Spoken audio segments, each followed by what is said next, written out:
Hobby airport और Houston airport पे लंबी लंबी कतारें लगी हुई हैं क्योंकि तमाम टर्मिनल्स में जो सिक्योरिटी चेक का अमला काम करता था वो चला गया है।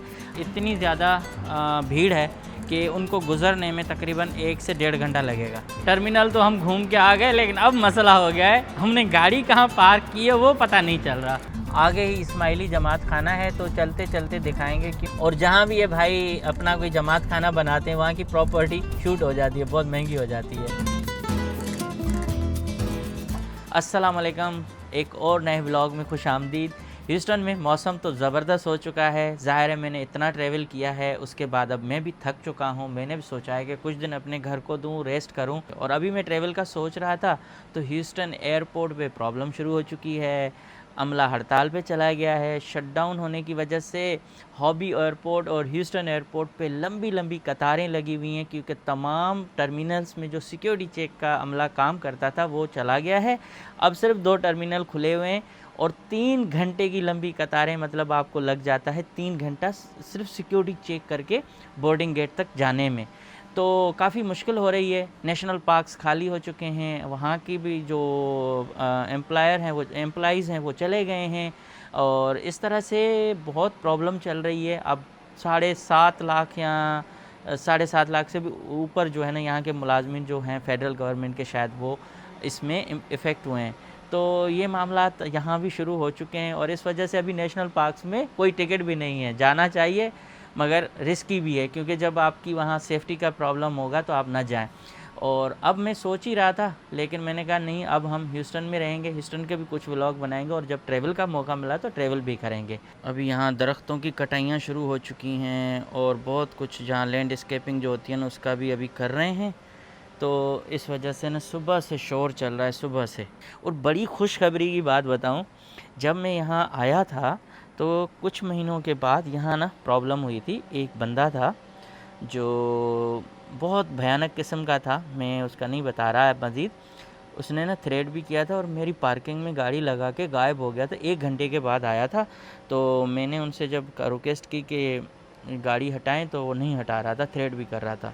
और उसके साथ भाई भी कुत्ते भी थे उनके पास और अजीब किस्म का था, टैटूज़ बहुत ज़्यादा बने हुए थे।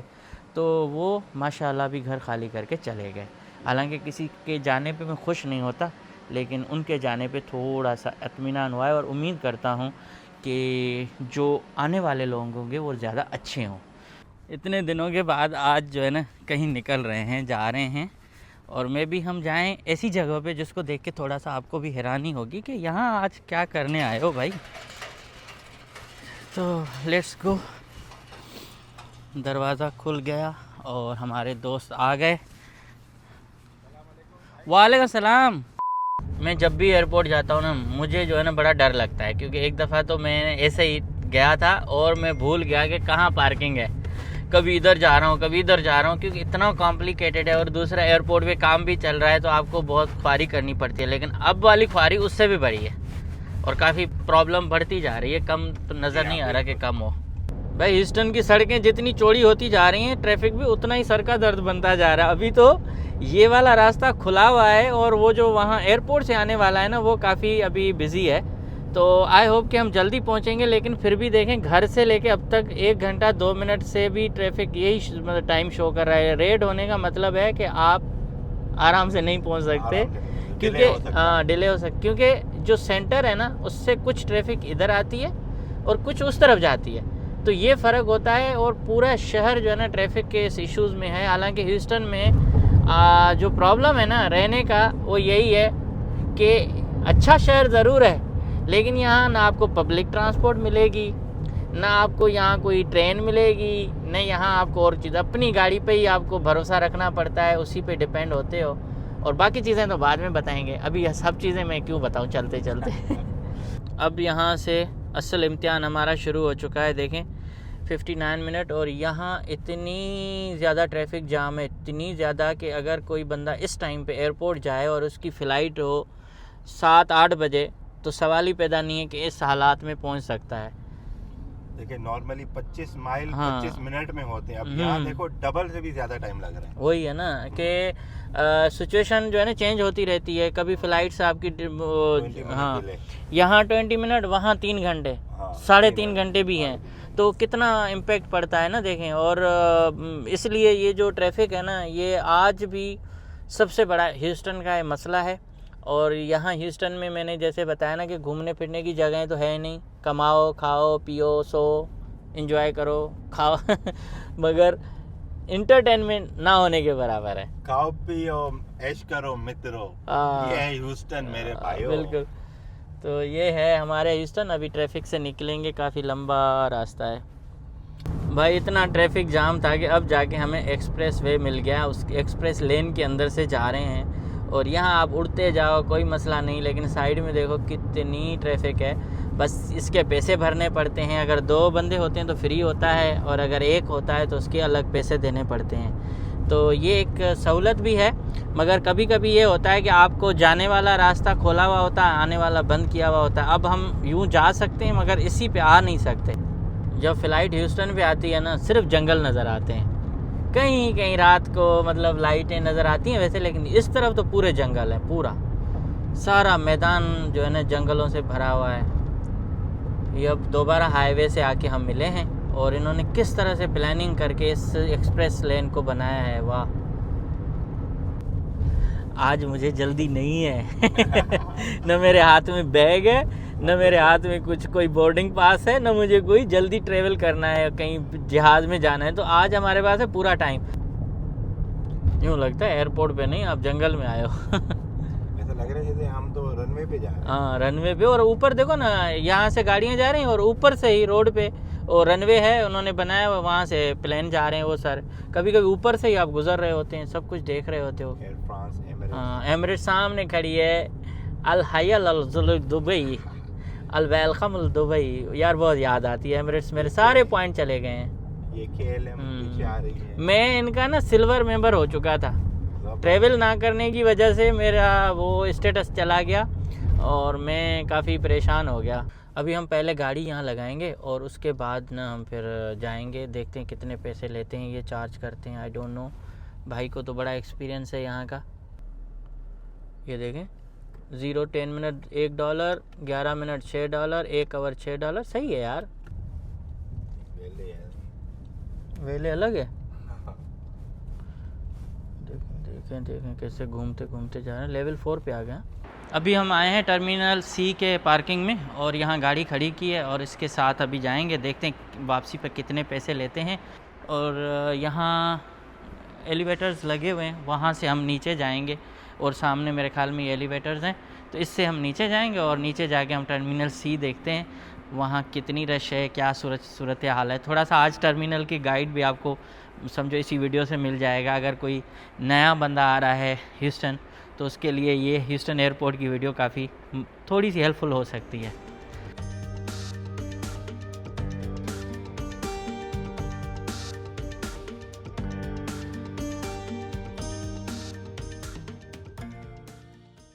अभी तो यहाँ दोनों अंदर जो सिक्योरिटी चेक हो रहे हैं वहाँ काफ़ी रश है, और अभी क्योंकि फ़्लाइट टाइम जो पीक टाइम है ना वो अभी नहीं है, फिर भी जो है ना इतनी ज़्यादा भीड़ है कि उनको गुज़रने में तकरीबन 1 से 1.5 घंटा लगेगा। भाई बता रहा था एक हमें मिल गया TSA में कि भाई ये पूरा फुल था, और लोग धड़ाधड़ जो है ना आए जा रहे थे। इतने परेशान थे कि उनको सिक्योरिटी चेक में गुज़रने का प्रॉब्लम हो रहा था।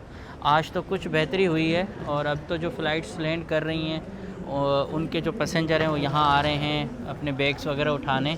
लेकिन हालत यही है कि एयरपोर्ट्स जो है ना कल बिल्कुल पैक था, यहाँ लोग ही परेशान रह रहे थे। तो जो लोग अब एयरपोर्ट आ रहे हैं ना उनको ज़्यादा टाइम लग रहा था अंदर जाने में। अभी हम जा रहे हैं टर्मिनल E की तरफ, वहाँ जाके देखते हैं क्या सिचुएशन है। यहाँ तो कुछ बेहतर हो चुकी है। हम जा रहे थे पैदल टर्मिनल E की तरफ, लेकिन अब हम दोबारा अंदर आए हैं और यहाँ से ट्रेन पकड़ के जाएंगे, क्योंकि पैदल वहाँ रास्ता नहीं था। और काफ़ी रश तो है इस जगह पे, लेकिन वहाँ जाके देखते हैं क्या सिचुएशन है। अब अंडरग्राउंड ट्रेन आ चुकी है सबवे, हम इसमें जाएंगे आगे, देखते हैं B और C। ये है छोटी सी सबवे, और ये आ रही है हमें लेके जाएगी टर्मिनल C की तरफ।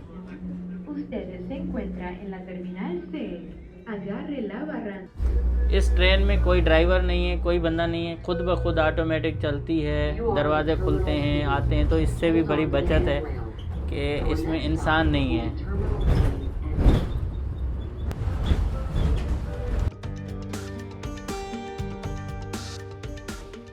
अभी टर्मिनल ई पे आए हैं, देखो यहाँ कुछ भी नहीं है यार। ई टर्मिनल तो काफ़ी अच्छा बना दिया है, बहुत ज़बरदस्त। और ये देखें इतनी बड़ी स्क्रीन है जो यूँ बेज़े की तरह लग रही है, अंडे की तरह। और इस पर मुख्तलिफ जो वीडियोस चलाते हैं ना हाई क्वालिटी की, तो उसकी भी एक अलग ही जो है ना लुक आ जाती है इस एयरपोर्ट के अंदर। और काफ़ी खूबसूरत ये एयरपोर्ट है। देखिए इतनी बड़ी कनोपी है, बहुत बड़ी। और इसके साथ ये है बाहर का मंज़र। यहाँ से लोग आते हैं टर्मिनल ई की तरफ, और टर्मिनल ई की तरफ आने के बाद अंदर जाके अपनी फ़्लाइट्स वगैरह पकड़ के जाते हैं। लेकिन यहाँ मोस्टली जो है ना टर्मिनल डी है इंटरनेशनल डिपार्चर, और टर्मिनल है इंटरनेशनल अराइवल। तो अराइवल नीचे है और डिपार्चर उसका दूसरी तरफ। ह्यूस्टन के इस एयरपोर्ट के 5 टर्मिनल हैं तकरीबन, और यहाँ से जो फ़्लाइट्स जाती हैं ना वो 180 शहरों में जाती हैं, दुनिया के तमाम जो बड़े शहर हैं वहाँ। तो इसलिए इसको कहते हैं गेटवे ऑफ साउथ। तो साउथ के साथ साथ पूरी दुनिया का भी ये एक हब है जहाँ से फ़्लाइट्स आपको मिल सकती हैं कहीं भी जाने के लिए। तो ह्यूस्टन एयरपोर्ट पे हर साल इतने साल करोड़ों लोग आ रहे हैं, जा रहे हैं, और वहाँ अगर थोड़ी सी भी प्रॉब्लम हो जाए तो कितना बड़ा मसला हो सकता है। ये हमारे दोस्त जा रहे हैं अभी, इनको भी हमने यहाँ खैरबाद कह दिया, और बहुत सारे दोस्त अभी वापस जा रहे हैं। और जाने वाले उदास हैं, छोड़ने वाले भी उदास हैं। इस एयरपोर्ट के बारे में बताऊं कि ये अमेरिका के बड़े में बड़े एयरपोर्टों में से एक है, और ये वाहिद एयरपोर्ट है जहां ये मेरियट होटल है जो 5 टर्मिनल के साथ कनेक्ट है। और आपको किसी भी गाड़ी लेके बाहर जाने की ज़रूरत नहीं है, आप उसी होटल के अंदर से ट्रेन पकड़ के किसी भी टर्मिनल पे जा सकते हो। और दूसरा कि यहाँ इस टर्मिनल से हर साल तकरीबन कोई मजमूई तौर पर मिला के आप करें तो 4 करोड़ से लोग ज़्यादा सफ़र करते हैं। हॉबी एयरपोर्ट और ये एयरपोर्ट दोनों मिला के इतना सर्व करते हैं। टर्मिनल तो हम घूम के आ गए, लेकिन अब मसला हो गया है, हमने गाड़ी कहाँ पार्क की है वो पता नहीं चल रहा। हमें बस इतना याद है कि जिस जगह पे खड़ी की है ना उस तरफ से हमें जहाज़ नज़र आ रहे थे रनवे पे। आई थिंक इस तरफ है, ये है ना। मिल गई गाड़ी भाई। इतना रुल के हमने गाड़ी को फाइनली ढूंढ लिया। लंबा चक्कर लगा के आए उधर से। चलो अब निकलते हैं। और रात हो गई है भाई, अभी टाइम हो गया है 7:30 बजेगा, समझो 6 है लेकिन 7:30।